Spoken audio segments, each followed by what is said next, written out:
RSV ကာကွယ်ဆေးထိုးပြီးရင်ကကလေးတွေမှာတက်ရှူလမ်းကြောင်းဆိုင်ရာပြဿနာတွေကမဖြစ်တော့ဘူးလားဒီကာကွယ်ဆေးကတော့ဘယ်လိုမျိုးကာကွယ်မှုပေးနိုင်လဲဘာတွေအလုံးလုံးလဲ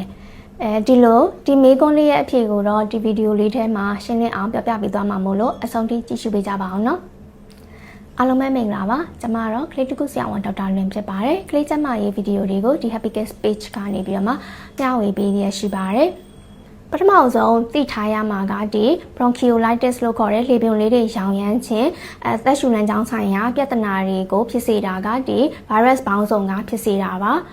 အရင်ဆုံးအနေနဲ့ဒီ RSV လို့ခေါ်တဲ့ respiratory syncytial ရဲ့ virus ကဆိုလို့ရှိရင်အဓိကတရားခံပဲဖြစ်ပါတယ်သူကတော့85%လောက်အထိကိုဖြစ်စေနိုင်ပါတယ်ဒုတိယအဖြစ်အများဆုံး virus က rhinovirus ပါသူကတော့15ကနေပြီးမှ20%လောက်အထိကိုဖြစ်စေနိုင်ပါတယ်ပြီးတော့ human metapneumovirus တွေ adenovirus တွေ parainfluenza virus တွေဒီ virus တွေကကြတော့9ကနေပြီးမှ10%လောက်အထိကိုဖြစ်စေနိုင်ပါတယ်သက်ရှူ